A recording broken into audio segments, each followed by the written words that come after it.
मैंने कहा था ना, मैं तुम्हें भगवान बनाने के लिए नहीं बुलाऊंगा, एक सच्चा और अच्छा इंसान बनाने के लिए तुम्हें यहां बुलाने का मैं प्रयास करूंगा, क्योंकि सच्चा और अच्छा इंसान भविष्य का भगवान हुआ करता है। मेरे भाई, जो इंसान नहीं बन पाया वो भगवान क्या बनेगा? दुनिया से भागते फिरते हो, भगवान को तुम क्या पाओगे? ध्यान रखिए, मान्यवर, विचार करिए। अच्छा इंसान की जरूरत है इस देश को, अच्छे आदमी की जरूरत है इस देश को।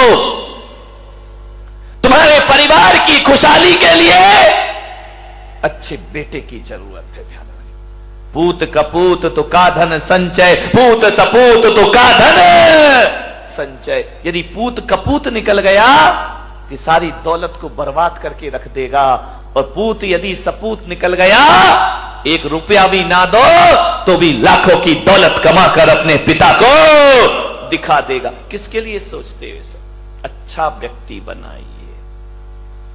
मान्यवर, शिक्षकों के भरोसे जिंदगी मत काटना। ये वेतन भोगी हैं, इन्हें केवल मार्कशीट पकड़ाना है। इन्हें इससे कोई मतलब नहीं कि तुम्हारा बच्चा कैसा है, क्या करता है। वो तो कहेंगे रिजल्ट अच्छा आना चाहिए, बाकी तुम्हारा जो व्यवहार है वो तुम जानो। इस ध्यान रखना, अक्षरों का ज्ञान देना स्कूल के टीचर का काम है, और अनुभव का ज्ञान देना मां बाप का काम हुआ करता है, वो आपका दायित्व हुआ करता है। आप विचार करिए, गौर करिए अपने बच्चे पर, छोटी छोटी हरकतों पर ध्यान दीजिए। मैं आपको बता रहा हूं कि अपने बच्चों को कैसे परवरिश करना है उनकी।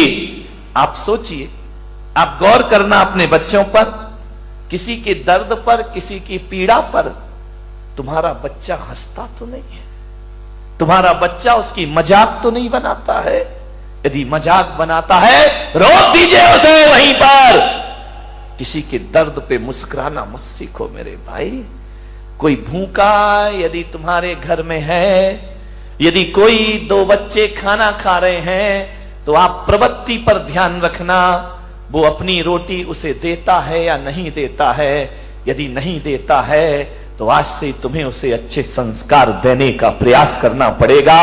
यदि तुम्हारा बच्चा अपनी रोटी तो रखता ही है अपने पास, लेकिन दूसरे की रोटी भी अपने पास लाता है, तो समझना ये भारत के लिए बहुत खतरनाक व्यक्ति बनेगा। ये समाज और परिवार की कलह में कारण बनेगा, ये तुम्हारे दुखों का आमंत्रण बनेगा।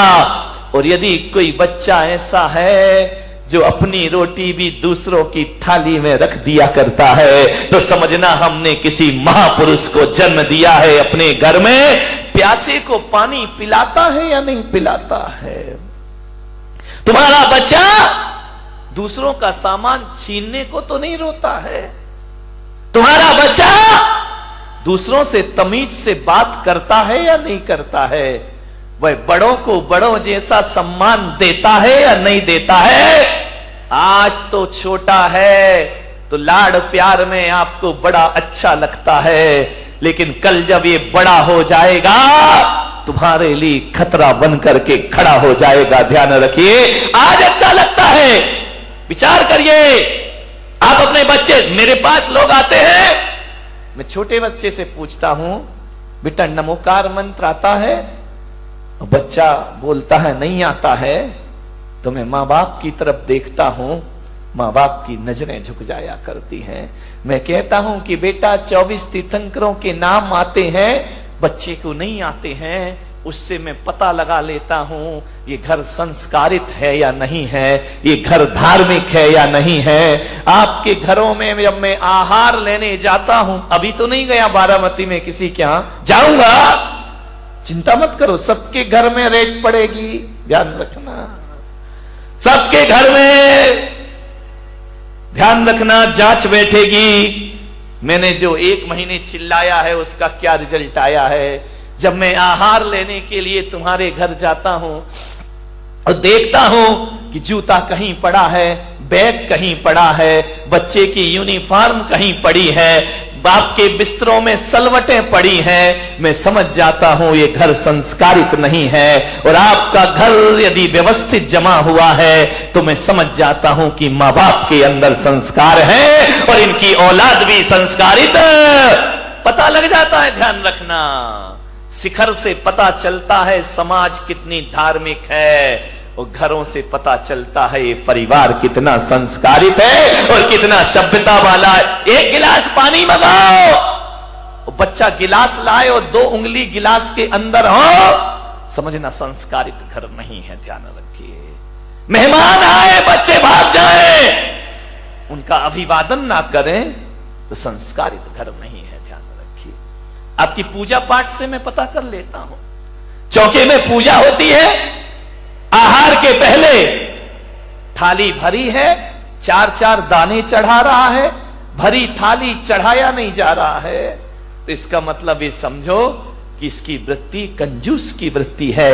ये आदमी उदार भावों से पूजा नहीं करता है, ये आस्था भाव से पूजा नहीं करता है। चरण प्रक्षालन करते हो, जग भर के पानी लाते हो, 2 बूंद डालते हो, जग वापस ले, क्यों वापस ले जा रहे भाई? नल नहीं आ रहे क्या तुम्हारे यहाँ, या सूखा पड़ा है या पानी नहीं है? अरे कुछ दिन तो ऐसा हो जाएगा, यदि ये प्रवृत्ति चलती रही तो अगली बार तो आदमी आई ड्रॉप लाएगा, 2 ड्रॉप डालेगा, तेरे चरणों की धूल बाबा चंदन गुलाल। ये प्रवृत्तियां हैं, आहार में आपकी प्रवृत्ति देखी जाती है। ध्यान रखना, कैसे दे रहे हैं आप, दाल कैसे दे रहे हैं आप, सब्जी कैसे दे रहे हैं। ध्यान रखना, कंजूसों के हाथ से छूटता नहीं है, और जो उदार होता है वो उदार वृत्ति से महाराज और ग्रहण करिए और ली। खाना महाराज तो उतना ही लेंगे जितना उन्हें लेना है, लेकिन उससे आपकी प्रवृत्तियां पता चल जाएंगी।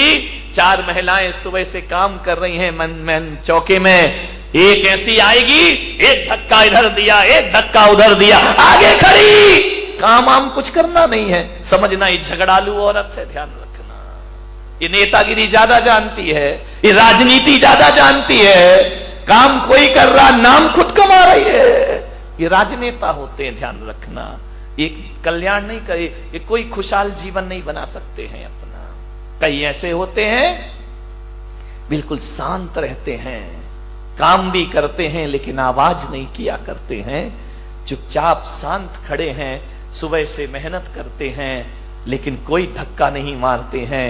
कोई आहार देता है तो आइए आप दीजिए, हम बाद में दे लेंगे, समझना वो संस्कारित आदमी है, वो सभ्यता वाला घर हुआ करता है। ध्यान रखिए, मान्यवर, सोचना है आपको, विचार करना है आपको, आपकी इन क्रियाओं से आपके संस्कारों का पता चलता है। ध्यान रखिए, आप कैसे घर के हैं, आपकी मान मर्यादाएं कैसी हैं। आऊंगा मैं अभी तुम्हारे घरों में पर्यूषण के बाद, सबको रिजल्ट देने के लिए कि तुम क्या कैसे हो, तुम पंडाल में कैसे दिख रहे हो, घर में पता पड़ेगा कि तुम्हारी जिंदगी क्या हुआ करती है। पंडाल में तो सब सज धज के बैठे हैं मजे से टिप टाप। यदि इतने लोग सुधर जाएं तो मोदी को इतनी मेहनत काहे को करना पड़े मेरे भाई, देश का कल्याण कब का हो जाएगा। ध्यान रखिए, संस्कारों का। मैं ब्रह्मचारी था अहमदाबाद में, 93 की बात है। मैं एक के घर में भोजन के लिए गया, उन्होंने कहा ब्रह्मचारी जी पधारिए, भोजन ग्रहण करिए। मुझे बिठाया गया, मां रोटी बना रही थी। अब ब्रह्मचारी को तो 1-2 ही लोग देते हैं, महाराज थोड़ी है कि लाइन लग रही है। मां रोटी सेक रही है, बेटी से कहा ब्रह्मचारी जी को भोजन परोसो। बेटी ने भोजन परोसा मेरी थाली में। नमक रखने का समय आया और जैसे ही बच्ची ने नमक रखा, मां की निगाह पड़ी, उसने एक बेलन उसके हाथ में मारा, लड़की का हाथ झंझना गया। मैंने कहा भाई ये क्या बात है, ये मैं भोजन कर रहा हूं कि यहां तो महाभारत चल रही है। फट से लड़की कुछ ना बोली, ना लड़की रोई, ना लड़की चीखी, कुछ नहीं, चुपचाप रही। उसने व्यवस्था बदल दी। आहार के बाद मैंने पूछा, मेरा तो मौन था, मैंने कहा मैं आपके यहां भोजन को आया, आपकी लड़की इतने प्यार से परोस रही थी, आपने उसे बेलन क्यों मार दिया? बोले ब्रह्मचारी जी, इस लड़की को मैंने 10 बार समझाया कि थाली में नमक कहां रखते हैं और सब्जी कहां रखते हैं, ये आज फिर भूल गई। तो जब ये समझाने से नहीं समझी तो मुझे बेलन उठाना पड़ा। और आप जानते हैं मैंने एक शब्द भी नहीं बोला और एक बेलन ने नमक कहां रखना चाहिए वहां व्यवस्था इसकी करा दी, अपने आप इसने उठाकर रख दिया। अब इसे जिंदगी भर याद। मैंने कहा इतनी बारीकी, मैंने कहा क्या फर्क पड़ता है, नमक यहां रख दिया यहां रख दिया। बोले महाराज नमक के स्वाद में कोई फर्क नहीं पड़ता, लेकिन आदमी के व्यवहार में बहुत फर्क पड़ा करता है। मेरी लड़की पराये घर जाएगी, इसे इतना ज्ञान होना चाहिए कि भोजन कैसे परोसा। इतना ध्यान आप देते हैं बच्चों का भविष्य बनाने में। मान्यवर निवेदन है आपसे, सोचना है आपको कैसे करें बच्चों की परवरिश।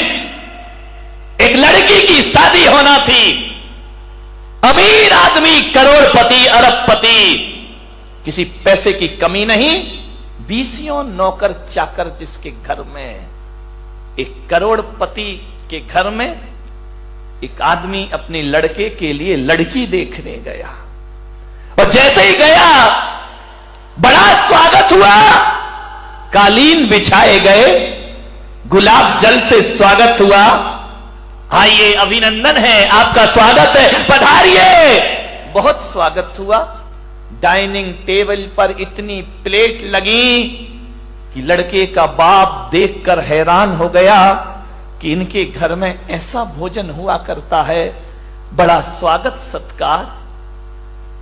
लड़के हर चीज में, नौकर खड़े हुए हैं, पानी लेकर नौकर खड़े, अटैची उठाने के लिए नौकर खड़े, कार का दरवाजा खोलने के लिए नौकर खड़े।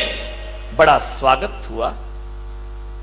लड़की के पिता ने कहा तो भाई साहब रिश्ता पक्का समझूं। लड़के के पिता ने कहा घर जाके जवाब दूंगा। अरे बोले क्या पसंद नहीं आया? मेरी लड़की पढ़ी है, लिखी है, खूबसूरत है, इतनी सुंदर है, पढ़ाई लिखाई में टॉपर है। उसने कहा ठीक है, जवाब घर जाके दूंगा। 8 दिन बीते, 10 दिन बीते, 1 महीना बीता, कोई जवाब नहीं। लड़की के पिता का फोन गया, भाई साहब आपने कुछ जवाब नहीं दिया, हां या ना में जवाब दो, क्या कमी है मेरे घर में? लड़के के पिता ने कहा कि भाई साहब मुझे क्षमा करना, यदि मैंने महीने भर जवाब नहीं दिया तो इसका मतलब है मैं तुम्हारे घर में रिश्ता नहीं करना चाहता हूं, लेकिन जब आप मजबूर कर रहे हैं तो मैं कहता हूं कि ये रिश्ता मुझे मंजूर नहीं है। अरे क्या कमी रह गई?